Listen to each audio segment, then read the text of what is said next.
Questo video sarà un necrologio.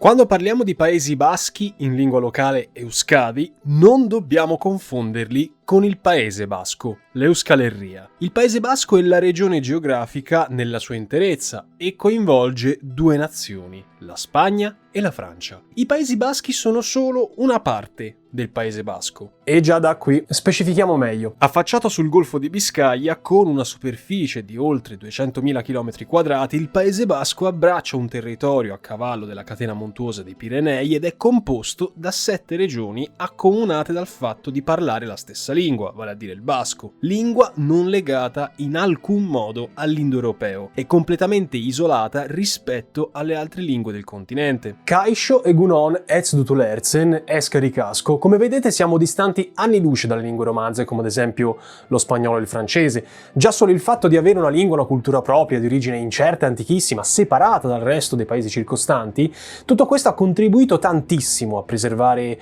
una forte identità basca, che è riuscita a evitare di finire assimilata tanto dagli spagnoli quanto dai francesi. Le 3 province di Biscaglia, Álava, Guipúzcoa, insieme alla comunità autonoma di Navarra, tutte politicamente appartenenti alla Spagna, sono organizzate nella comunità autonoma dei Paesi Baschi, dotata di ampia autonomia rispetto al governo centrale, con capoluogo Vitoria-Gasteiz. Appartengono invece alla Francia le province di Lapurdi, Nafarroa-Berrea e Zuberoa, le quali, unitamente alla regione di Béarn, costituiscono il dipartimento francese dei Pirenei Atlantici. Politicamente le regioni basche in Francia godono di margini di autonomia molto più ridotti, considerato anche l'ordinamento più centralista dettato dall'Eliseo. Fu anche merito del precoce consolidamento dello Stato francese che il nazionalismo basco si concentrò per lo più nei territori spagnoli. Nei territori francesi, meno controllati e più periferici, gli indipendentisti baschi nascondevano gran parte dei propri arsenali, proprio in virtù della dottrina Mitterrand, che garantiva l'estradizione a tutti quei ricercati per atti terroristici, purché questi non fossero indirizzati alla Francia. Come la storia ci insegna, il popolo basco ha da sempre registrato un forte desiderio di indipendenza, questo almeno fin dall'epoca alto medievale. Prima di allora romani, visigoti e franchi tentarono di assoggettare alla loro dominazione la regione, ma l'Euskal Herria sarebbe sempre rimasta una terra di difficile controllo, grazie anche al suo territorio poco fertile e di difficile accesso. Quando poi più avanti nel 1500 il regno di Castiglia riuscì a inglobare il piccolo regno di Navarra e con esso gran parte dell'Euskal Herria, i baschi mantennero comunque buona parte della propria autonomia, vivendo separati rispetto alla corona castigliana. Questo garantì i diritti di cui i baschi avevano goduto nel regno di Navarra attraverso tutta una serie di leggi e norme, i cosiddetti fueros. Per la corona, Bilbao cominciò gradualmente ad assumere una certa rilevanza strategica, non solo grazie alle sue miniere di ferro, ma anche grazie al suo porto, che agiva da centro commerciale per lo smercio del grano da e verso le colonie americane al di là dell'Oceano Atlantico. Tuttavia, l'arrivo massiccio di manodopera spagnola che impose nell'Euskal Herria l'obbligo di parlare castigliano fu comunque un segnale anticipatorio dei problemi novecenteschi. Al resto ci avrebbe pensato lo stesso nazionalismo spagnolo alla fine dell'Ottocento. La situazione rimase invariata fino all'avvento dell'industrializzazione, un evento rivoluzionario che tuttavia nei Paesi Baschi sarebbe arrivato soltanto alla metà degli anni 50 del Novecento. Fino ad allora la società basca era divisa in due, con da una parte le città costiere basche, sovvenzionate fortemente dagli investimenti spagnoli e più aperte all'influenza castigliana, e dall'altra i villaggi dell'entroterra, improduttivi, che in lotta per la salvaguardia della propria identità culturale versavano in gravi difficoltà economiche. Tra i primi a formalizzare la questione nazionalista fu Sabino Arana, politico e scrittore basco, che con il suo attivismo diede voce al desiderio di autonomia basca anche attraverso la creazione della Ikurriña, la bandiera simbolo dei Paesi Baschi, e fu a lui che l'ETA avrebbe puntato per trarre la propria ispirazione nazionalista. ETA è acronimo in lingua basca di Euskadi Askatasuna, letteralmente Paese Basco e Libertà. In origine al posto di Euskadi i membri scelsero un neologismo, Aberri, e così invece di ETA doveva esserci l'acronimo ATA. Curioso però che ATA in alcuni dialetti baschi significhi anatra e libertà. un gran nome per un'organizzazione terroristica. Per tutti gli anni 60 fino ai primi anni 2000 l'Euskadi Tascatastuna fu un'organizzazione armata, nazionalista e indipendentista che mirava a ottenere la separazione della regione basca dalla Spagna e dalla Francia per creare uno stato completamente autonomo. Pur avendo carattere patriottico e rivendicando il diritto all'autodeterminazione, il modello politico di riferimento dell'ETA fu da sempre quello marxista-leninista, ottica che spinse i suoi membri a definirla un'organizzazione socialista e rivoluzionaria. A simboleggiare la lotta eversiva dei membri dell'ETA, dai media spagnoli chiamati etarras, era la tipica sagoma di un serpente annodato intorno a un'ascia, come anche il motto Bietan Harrai, perseguire entrambi. Un chiaro riferimento alla lotta politica e armata, oltre che ai valori di patria e libertà. L'ETA nacque come associazione studentesca clandestina nel 1958 in pieno regime franchista, in un momento storico per la Spagna dove la libertà di associazione era praticamente vietata.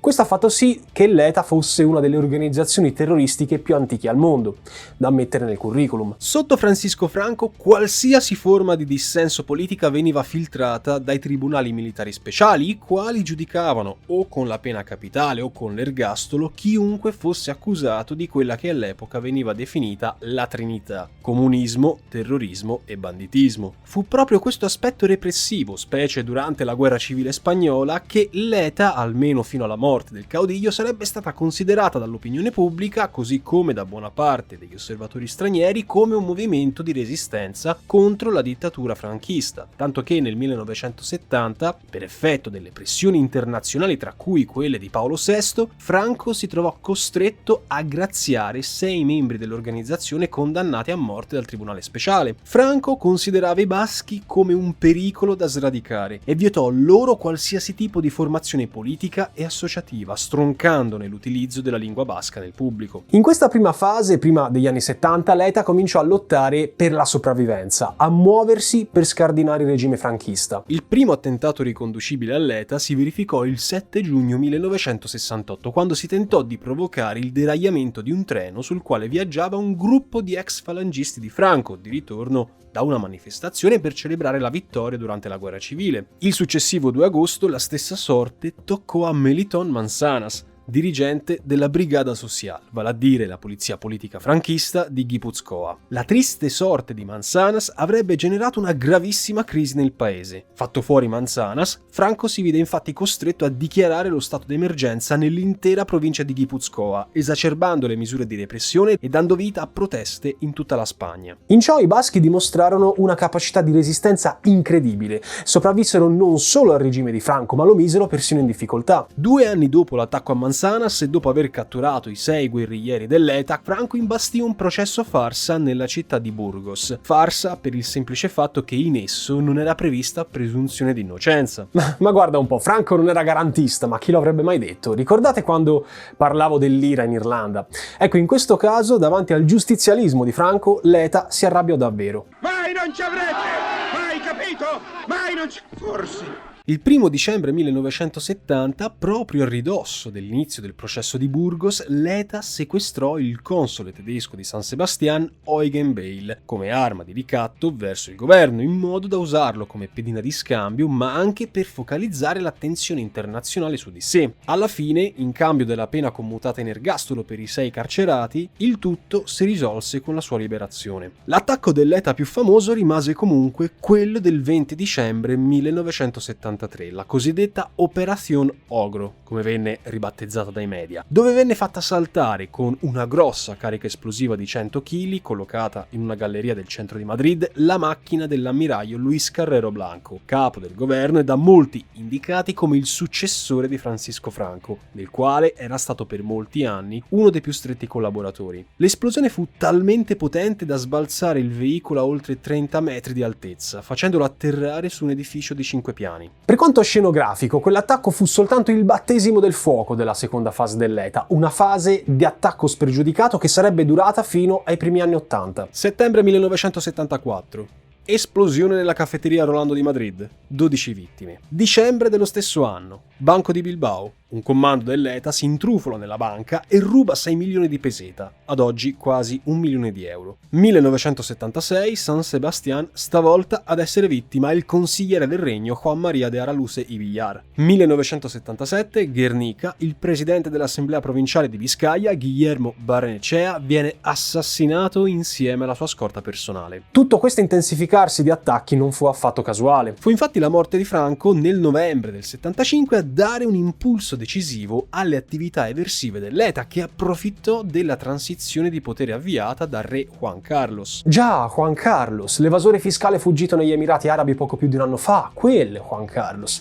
Sapete che prima o poi ci farò un video. A partire dall'attacco alla cafeteria Rolando nel 74, l'ETA avrebbe subito una scissione, dividendosi in una frangia militare favorevole alle uccisioni mirate e in un'ala molto più estremista, l'ETA politico-militare, che sosteneva gli attacchi indiscriminati. La storia del gruppo fu una continua tensione interna tra queste due frange. Con il cambio di governo, guidato dal conservatore Adolfo Suárez González, si diede avvio a una serie di riforme. Fu varata, ad esempio, un'amnistia che interessava direttamente i membri dell'ETA ed entrò in vigore nel 79 lo statuto autonomistico del País Basco, nel tentativo di placare le pretese dell'ETA. Con la nuova Costituzione spagnola, che riconosceva la Catalogna, il País Basco e la Galizia come regioni sì autonome ma storicamente appartenenti de facto alla Spagna e quindi non indipendenti, anche i meno estremisti tra i baschi si sentirono traditi dal nuovo ordine politico andatosi a costituire dalla morte di Franco, considerato anche poi che la Navarra, il cuore della cultura basca con Pamplona, tradizionalmente la capitale del popolo basco, non fosse annoverata all'interno della comunità autonoma. Solo il 31% dei baschi infatti appoggiò lo statuto della nuova Costituzione spagnola, questo a testimonianza dell'irrevocabile radicalizzazione dei nazionalisti che volevano una scissione da Madrid. La strategia della violenza, di cosiddetta socializzazione della sofferenza, molto simile per un certo verso a quella presente in Italia negli stessi anni, avrebbe alienato all'ETA molte delle simpatie e degli appoggi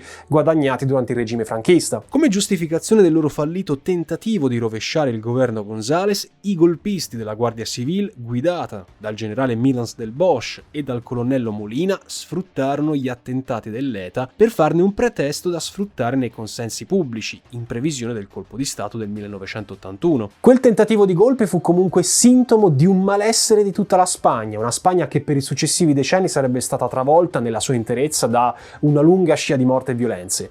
Ma riprendiamo adesso con il nostro necrologio. Luglio 1979, Madrid. Una serie di esplosioni all'aeroporto di Barajas, alla stazione di Atocha e in quella di Chamartín provocarono 7 morti e un centinaio di feriti. Aprile 1985, un ordigno collocato nel ristorante di Torrejón de Ardoz, El Descanso, causò il decesso di 17 persone e il ferimento di altre 82. Luglio 1986, un'autobomba collocata nella piazza della Repubblica Dominicana di Madrid eliminò 12 agenti della Guardia Civil. Giugno 1987, un'altra autobomba esplose nel sotterraneo del supermercato Hipercor di Barcellona, mietendo 21 morti e 45 feriti, quest'ultima con l'atroce beffa rappresentata dal successivo comunicato dell'ETA che avrebbe definito l'attacco come un errore. Come quasi sempre accadeva, l'esplosione fu infatti preceduta da una telefonata anticipatoria, di avviso. Purtroppo però quella volta la polizia non la prese sul serio.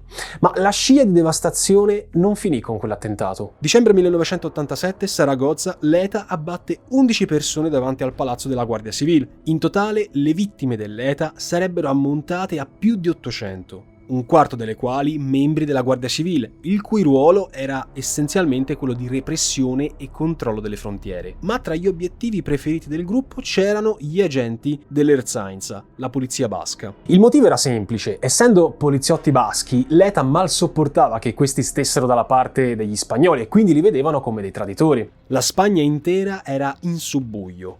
Così come l'IRA aveva nel partito del Sinn Féin il suo braccio politico, così l'ETA lo aveva nell'Erri Batasuna, partito dichiarato illegale dal Parlamento di Madrid con l'accusa di minare l'integrità dello Stato spagnolo e sospeso soltanto nel 2002, quando con un provvedimento giudiziario si procedette a sequestrarne tutti i beni e ad arrestare alcuni membri fuggiti all'estero in Francia in cooperazione con la Gendarmerie. a seguito dell'arresto del capo dell'organizzazione Francisco Garmendia, nome di battaglia Paquito, al quale fu inflitta una pena di più di 2000 anni di carcere. Nei primi anni 90 le tensioni aumentarono a dismisura, vale a dire nel momento in cui l'ETA scelse di colpire i membri dell'alta politica spagnola. Gregorio Ordóñez, leader del Partito Popolare dei Paesi Baschi, Miguel Ángel Blanco Garrido, consigliere comunale di Bilbao, Rafael Martínez Emperador, magistrato del Tribunale Supremo. Questi furono solo alcuni dei nomi più in vista della scena politica spagnola. Restava comunque il fatto che Madrid fosse ormai nell'incapacità più totale. Il governo socialista di González, in risposta a questi attacchi, aveva istituito i GAL, gruppo paramilitare antiterroristico, con l'obiettivo di contrastare l'ETA e le violenze di strada che avevano infiammato le strade di Biscay e San Sebastián, violenze che assunsero il nome di Cale Borroca. La disorganizzazione spagnola fu dimostrata proprio dagli errori plateali dei reparti speciali, anche delle loro presunte torture che avrebbero finito per portare alla condanna di molte personalità di spicco in seno al Ministero dell'Interno. La cosiddetta ley organica, in contrasto all'ETA e voluta da González nell'84, si tradusse in palesi violazioni delle procedure di garanzie proprie di uno Stato democratico, come ad esempio fermo, detenzione preventiva e perquisizioni senza mandato. Misure speciali che facevano capo a un periodo storico altrettanto speciale, che sarebbero state formalmente superate soltanto nel 2003, questo per effetto delle proteste internazionali. In uno studio commissionato nel 2013 si riportava che 94 persone sospettate di essere afferenti all'ETA fossero state uccise da agenti di Stato e dalla polizia spagnola, mentre che le investigazioni erano ancora in corso. In quel tumulto, nel pieno degli anni 90, iniziò l'ultima fase discendente dell'ETA. Quando nel 1996 salì al potere il popolare José María Aznar, mettendo così fine a circa 14 anni di predominio socialista, il governo cambiò strategia, passando da una fase difensiva ad una di attacco senza quartiere e senza negoziazioni con i terroristi baschi. L'ETA, sempre più isolata internazionalmente, cominciò ad arretrare. Come conseguenza di queste contromisure, l'ETA fu costretta nel 98 a dichiarare per la prima volta nella sua storia una tregua a tempo indeterminato. Tregua che purtroppo ebbe vita breve. Circa 2 anni. Già agli inizi del 2000 si verificò infatti tutta una serie di colpi e omicidi, stavolta indirizzati alla società civile. Riprendiamo con il solito carosello. Maggio 2000, cittadina di Andoain. Stavolta toccò al giornalista di El Mundo, José Lacalle. Il 30 ottobre dello stesso anno fu la volta di José Querol, giudice della Corte Suprema spagnola, un evento di pochi giorni successivo all'omicidio dell'ex ministro Ernest Lluch. Tutto questo ebbe un solo vantaggio per l'ETA: finire nella lista delle organizzazioni terroristiche internazionali degli Stati Uniti. A non indurre il premier José Zapatero a un negoziato con i terroristi fu la goccia che fece traboccare il vaso nel 2006. La goccia in questione precipitò nel vaso quando, all'aeroporto di Madrid-Barajas, un comando basco innescò 500 kg di esplosivo allocati in un camioncino, provocando 2 vittime e 19 feriti. Quest'ultima fase, la terza, di ritirata dell'ETA, fu anche contrassegnata da attacchi mirati a imprenditori baschi della Navarra. Ci fu una sorta di intensificarsi, quasi disperato di voler far scalpore. L'intento era molto chiaro: il sequestro portava denaro, con cui poi era possibile autofinanziarsi. L'ETA scoprì che far saltare in aria le persone aveva un piccolo difetto: non faceva guadagnare. Già nel 1988 i baschi se ne resero conto quando rilasciarono l'imprenditore spagnolo Emiliano Revilla, incassando ben 12 milioni. Uno dei modi con cui i combattenti si finanziavano era tramite l'estorsione del pizzo ai piccoli e grandi commercianti in tutti i Paesi Baschi, in maniera del tutto simile ai metodi orchestrati dalle mafie italiane. Fu però con la fine del 2008 che l'organizzazione incassò un durissimo colpo a tutta quanta la sua struttura, vale a dire quando Mikel Rubina, nome di battaglia Cherokee, ritenuto il capo dei commandos dell'ETA, cioè la mente dietro la totalità dei depistaggi degli attacchi, venne catturato e arrestato in una cittadina dei Pirenei sul versante francese. Al suo arresto seguirono quelli di altri membri chiave: Aitzol Iriondo, Eneko Salterain, Aitor Arteche e Jourdan Lizaso. La polizia spagnola ormai teneva traccia di tutti i minimi movimenti, decisa com'era ad assestare il colpo di grazia e decapitare quell'idra che era diventata l'ETA con i decenni, la quale però reagì pesantemente con altri attentati nel 2008, prima alla Euskal Irrati Telebista, la radio-televisione basca di Bilbao, e infine a Burgos e Maiorca nei primi del 2009. Gli attacchi seguivano sempre lo stesso medesimo schema: un ordigno piazzato in un abitacolo nei punti più frequentati dalla Guardia Civile. Ma ciononostante quello fu l'ultimo canto del cigno dell'ETA. Nell'aprile 2009, sempre in territorio francese, finirono in manette due altri combattenti pluriricercati, Ibon Gogia-Skocea, nome di battaglia Arona Tegui, e Mikhail Kabikovic Sarobe, noto come Ata, i successori, vale a dire de facto, dell'ormai catturato Mikhail Rubina. Si trattò della fine formale dell'ETA, privata ormai dei suoi organi di direzione principali. L'organizzazione, dopo questi arresti eccellenti e senza più l'appoggio di buona parte dell'opinione pubblica sfiancata da violenze e misure di polizia, si spense lentamente, diramando il 20 ottobre 2011 un annuncio nel quale confermò in un videomessaggio come definitiva la cessazione delle attività eversive. Lo scioglimento formale dell'ETA non ha però posto del tutto fine a episodi di violenza o al sostegno alla causa degli indipendentisti. Ne è la riprova la condanna del 2019 di un gruppo di cittadini di Alsasu per il ferimento, in occasione di alcuni tafferugli, di elementi delle forze dell'ordine. Ne è anche la prova la liberazione, sempre nel 2019, dell'ex terrorista e membro dell'ETA José Javier Zabaleta, tornato libero dopo 29 anni di carcere, accolto da grandi manifestazioni di giubilo con tanto di bandiere e striscioni nella sua città natale, Hernani. Le polemiche non hanno risparmiato chiaramente neppure il mondo politico spagnolo, con frequenti accuse rivolte ai socialisti da parte dei popolari e Ciudadanos di essere troppo remissivi col nazionalismo basco, solo per garantirsene così l'appoggio e il sostegno a livello nazionale e locale. In tutto il corso della sua storia, il sostegno popolare l'ETA non lo trasse soltanto dalla questione indipendentista.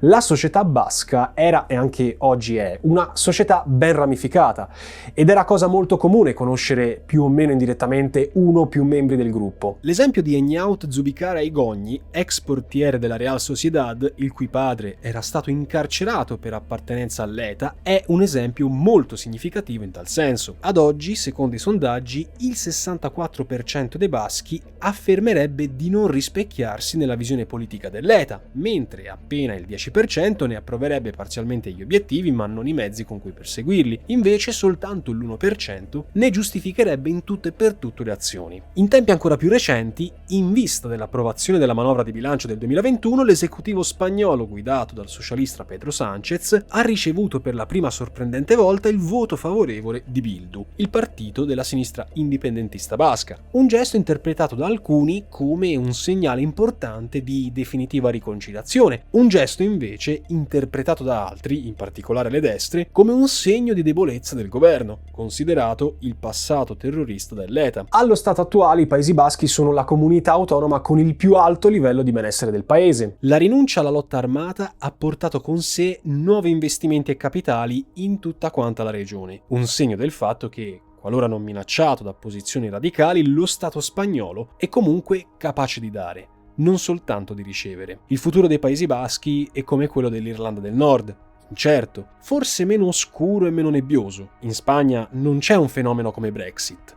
C'è però la questione catalana, e in molti vedono la Catalogna come il termometro con cui valutare le inquietudini dei baschi. Dovesse sprofondare in una gravissima crisi con i catalani, Madrid dovrà indubbiamente tenere un occhio vigile ai dormienti ma irrequieti Euskadi, i Paesi Baschi. Un grazie enorme vanno a Francesca e a Paolo per avermi aiutato a districarmi nella ricerca dei materiali, vista la vastità dell'argomento, un aiuto assolutamente non indifferente. Ma un grazie ancora più grande va a tutti voi per avermi tenuto compagnia fino alla fine.